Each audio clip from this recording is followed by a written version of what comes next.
भैया सुनो, ओ भाई थोड़े शांति रखो, शांति रखो, शांति रखो, उधर भी शांति रखो भैया। अरे शांति रखो आप लोग, मंच पे रोल शोर मत करो, शांति रखो, उधर भी शांति रखो। अभी अरे सुनो भाई,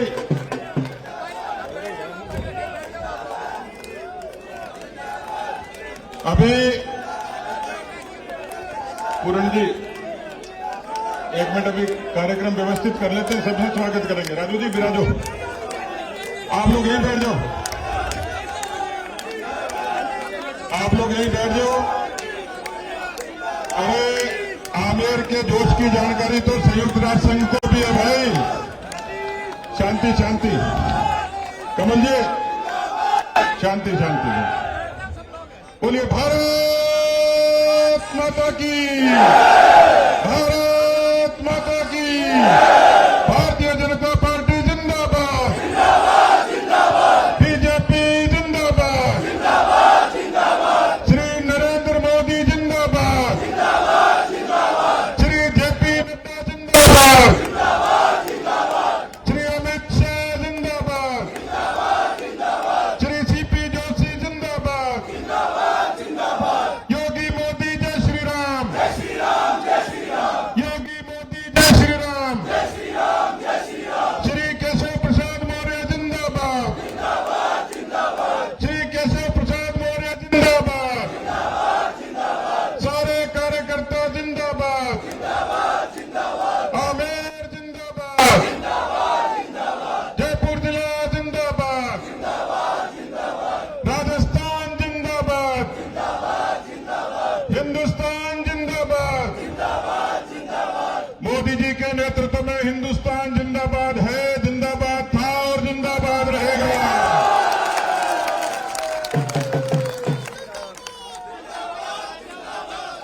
आज हमारे बीच में एक ऐसे विशेष मेहमान जो रामलला की धरती से आए हैं, और आपने उस उद्गार को, उस आगाज को सुना होगा, उस शंखनाद को सुना होगा।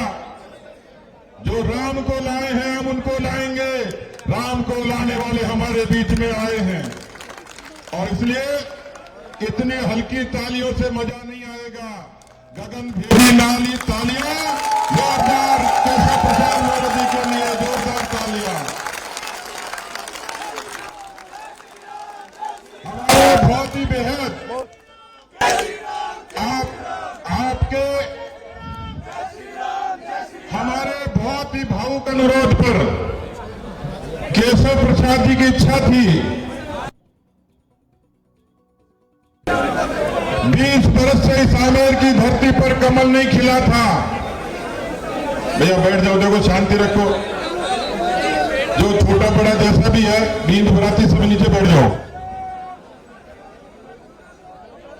और गुरु नानक देव जी कहते थे जो जमीन पर बैठता कभी गिरता नहीं है। बिना जवाब और शोर मत करो। यहां शोर करने का मतलब है कि घर में आप लोगों की चलती नहीं है, क्योंकि वहां तो कर नहीं सकते हो। और इसलिए समय कम है, क्योंकि माननीय केशव प्रसाद जी को बहुत जरूरी मीटिंग में दिल्ली जाना है। लेकिन आपके प्रति प्यार कितना है, हमारा शगुन कितना जोरदार, वो बात आपको बताने जा रहा हूं। मित्रों, आमेर की धरती 20 बरस से कमल खिलने का इंतजार कर रही थी। इस मरुधरा में कमल खिला नहीं था। 13 का संघर्ष हुआ, हम लोग केवल 329 वोटों से हारे, और 329 वोटों की उस हार ने आमेर के कार्यकर्ता के बीच में यह जज्बा पैदा किया। आंधी आए, तूफान आए, भूकंप भूकंप और ज्वालामुखी आए, लेकिन इस बार आमेर की जनता कमल खिलाकर दम लेगी। पूरे देश और दुनिया ने देखा। उन प्रतिकूल परिस्थितियों में भी हमने चरित्र को, व्यवहार को, विकास को मुद्दा मानकर इस आमेर की सरजमी में पहली बार 1500 करोड़ के विकास के काम इस धरती पर करवाए। शिक्षा से लेकर, स्कूल से लेकर, स्वास्थ्य से लेकर, इस तरीके की कई बातें मैं आपके बीच में अक्सर करता हूं। लिटरेचर और पूरा साहित्य और पूरी हकीकत आप लोगों के पास में है। मैं 13 में पार्टी के आदेश से आया था, ये मानकर आया था कि जयपुर जिले के पास की सीट है, यहां पर राम राज्य की स्थापना हो चुकी होगी। लेकिन जब गांव में जाता था, लोग कागज देते थे, कभी स्कूल के लिए, कभी सड़क के लिए, कभी अस्पताल के लिए। मैं 13 से 18 के उस कालखंड में भारतीय जनता पार्टी की सरकार थी। मैं वसुंधरा जी को धन्यवाद दूंगा, उन्होंने आमेर पर पूरा प्यार लुटाया और 1500 करोड़ के विकास के कामों से एक नई इबारत शुरू हुई। 350 करोड़ की सड़कें बनी और इसलिए हमने उस अपने जज्बे के साथ शुरुआत करी। लेकिन मैं केशव प्रसाद जी की इसलिए तारीफ कर रहा था, उनको हमने रिजर्व रखा हुआ था। और रिजर्व इसलिए रखा था कि केशव प्रसाद जी का आमेर की धरती पर पग फेरा बड़ा जोरदार है।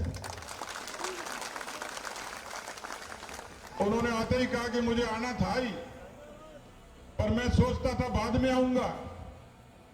मैंने कहा कि ठाकुर गोविंद देव जी की, शिला माता जी की कृपा आज ही हुई। अंग्रेजी में कहावत है कि well begun is half done. अच्छी शुरुआत से आधी शुरुआत हो जाती, अच्छी शुरुआत से आधी शुरुआत हो जाती है।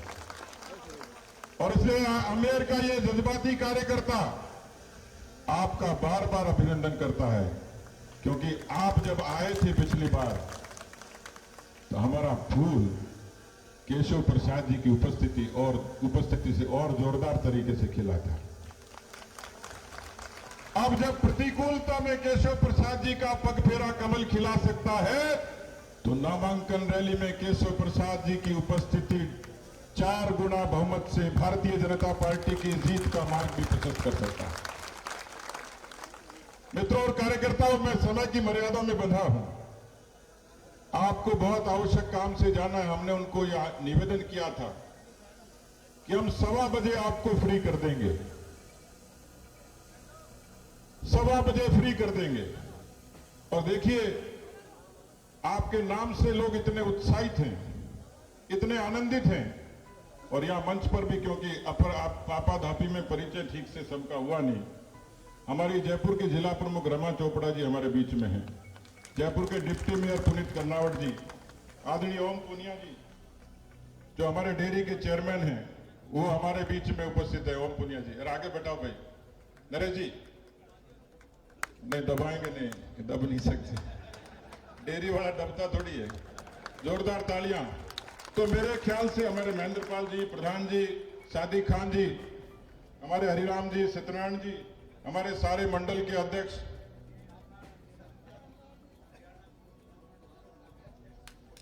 रामनारायण जी शर्मा, केशव प्रसाद जी का माल्यार्पण करके स्वागत करेंगे, हरियाणा गौड़ महासभा के हमारे अध्यक्ष। तो मंच पर जितने भी लोग बैठे हैं, मुझे बुलाना नहीं दे, उसके लिए एक बार मंच वालों के लिए जोरदार तालियां बजाओ। मित्रों, इसके बाद में अपनी नामांकन की सब रैली शुरू होगी, रोड शो होगा, उसमें सब लोगों को रहना है। रहेंगे क्या? या इस बार का रोड शो बड़ा जानदार और शानदार होगा, केशव प्रसाद जी उसको रवाना करेंगे। मैं इतना ही निवेदन करके अपनी बात को खत्म करूंगा, क्योंकि हम सब लोग आपस में कई बार बात करते हैं। आदरणीय केशव जी, मैं एक दिन कुछ पत्रकार मित्र इंटरव्यू के लिए मेरे साथ गाड़ी में बैठ के बोले आपका इंटरव्यू करना है। इतने में मेरे पास में एक फोन आया, दाखा देवी, ए दाखा देवी डट जा, थोड़ी देर रुक जा। तो मैं गाड़ी में था, मेरे पास में फोन आया कि पूनिया जी ते चुनाव जीत का मां के काम को कहीं हो। अब उसमें फोटो तो आई नहीं, नंबर भी अननोन था। तो मैंने कहा कहीं काम छो, मैं तो भूल गो। बोले ए लो अति जल्दी भूल गया थे, कहीं से एमएलए बनता है था वो काम करा दूला। तो मैंने कहा धनी बता काम क्या है? बोले याद करो जो नाडा गांव में चौपाल पर मिलो छो और थे खयो छे कि थाको ब्याह करा दूला। वो मिठूलाल अभी भी हो सकता है सभा में आया हो। मैंने उसको कहा कि धनी एक बार बीजेपी की सरकार बन जाने दे, तेरा कांटा मैं निकाल दूंगा, लेकिन वो तो पीछे पड़ा हुआ था। बोला जी देव उठनी 11 तक कर दो तो मजा आ जाए। अब मैं एक दिन भीलवाड़ा गया हुआ था तो मेरे को पूछा, बोले कोड़ा चौक, मैंने कहा भीलवाड़ा, बोले उंडे देख लो। मतलब मेरा पीछा नहीं छूट रहा। उसके बाद थोड़ी दूर चला, किसी गांव में गया, फिर गाड़ी में बैठे तो एक फोन आया अननोन। उसने कहा लो बात करो। तो मैंने कहा कौन बोल रहा है? उसने कहा जी मैं तो भैंसों का सौदागर बोल रहा हूं। तो मैंने कहा मैंने तो मुझे भैंस खरीदनी न बेचनी। तो बोले मैंने फोन नहीं किया, ये कोई आपका आदमी आया हुआ है, इसने भैंस की रेट तय कर ली। और बात कहां पता है? पंजाब की। और वो पंगा मैंने लिया था। मैं एक बार आ रहा था, कार्यकर्ताओं में चर्चा करी, मैंने कहा पंजाब में लुधियाना से आगे चल के बहुत शानदार अच्छी नस्ल की भैंसें थी। वो किसी कार्यकर्ता ने सुन ली और 15वें दिन उस भैंसों के मेले में पहुंच गया। सौदागर से सौदा तय करने के बाद में उसने फट से उसी सौदागर के फोन से फोन मिलाकर मेरी कान के लगा दिया। तो मैंने कहा भाई मुझे न तो भैंस खरीदनी न बेचनी। तो बोला जी मैं नहीं कर रहा, ये कोई आदमी आया हुआ है, ये कह रहा हमारे एमएलए साहब से बात करो। तो मैंने कहा भैंस और सौदागर के बीच में एमएलए कहां से आ गया? तो मैंने कहा क्या कह रहा है? बोले मेरे ऊपर दबाव डाल रहा है कि भैंस की रेट कम करो। अब मैंने उसको सौदागर को एक ही बात कही। मैंने कहा सौदागर जी आप जो भी हो, पहली बात तो आमेर का आदमी पंजाब में भैंस खरीदने चला जाए, इसके लिए जज्बा चाहिए। ऐसे हरा गहरा आदमी जा नहीं सकता है। और पंजाब में भैंस की रेट तय करे, फिर एमएलए को फोन करेगा, एमएलए फोन उठा लेगा और फोन उठाने के बाद आमेर के एमएलए की इतनी चले कि पंजाब में भैंस की रेट कम कर दे। ये भी कार्यकर्ता का कॉन्फिडेंस देखो आप। मैंने उसको कहा, मैंने कहा भाई तू चाहे 100 ही रुपए कम कर, लेकिन आज तेरे को रुपए तो कम करने पड़ेंगे। कहता भाई साहब ऐसी बात हो तो 5000 रुपए कम कर देता हूं। मैं इसलिए बता रहा हूं कि आमेर का एमएलए इतना सीधा और सस्ता है कि भैंस की रेट पंजाब में कम करवा सकता है। आपने मुझे अध्यक्ष बनवा दिया। मैं यहां घूमता घामता, माननीय नड्डा जी ने मुझे दिल्ली बुलाया, उनके इंतजार में खड़ा था। मुझे नड्डा जी के दरवाजे की तरफ नजर लगी हुई थी, कब बुला ले, इतने में फोन आया। फोन की घंटी बजी। मैंने कहा थोड़ी देर में करता हूं। बोले थोड़ी देर का ही वजह? तो मैंने कहा राष्ट्रीय अध्यक्ष जी के पास बैठा हूं। बोले आज तो राष्ट्रीय अध्यक्ष मैं ही हूं। तो मैंने कहा ठीक है भाई, तो बता क्या हुआ, कोई अर्जेंट है क्या? बोलो अर्जेंट ही है। कहीं हो? कह जी खेल के मैदान में बकरियां बढ़ गई। तो मैंने कहा मैं क्या करूं? कहीं करो, थाने वोट दिया, एमएलए बना दिया, थाको काम से बकरियां क्या निकले थे सोचो। अब बताओ। तो मैंने कहा उससे रिक्वेस्ट कर ले जो बकरी चरा रहा है। बोले वही तो लठ लेके खड़ा है, बोले यही चराऊंगा। उनका झगड़ा चल रहा और मेरी नजर नड्डा जी के दरवाजे पर, घंटी बजे मुझे बुला लें, और इधर मैं अटका हुआ दूसरा राष्ट्रीय अध्यक्ष। तो मेरा तो भगवान वही था। मैं मनी मन भगवान का स्मरण कर रहा था कि नड्डा जी की घंटी नहीं बजे और इसकी समस्या का उस दौरान समाधान कर दूं। भगवान ने मेरी सुन ली। मैंने चंदवाजी थाने से 2 सिपाही भेजे, वो बकरियां निकलवाई। उसके बाद मुझे धन्यवाद का फोन आया और उसके बाद मैं नड्डा जी से मिला।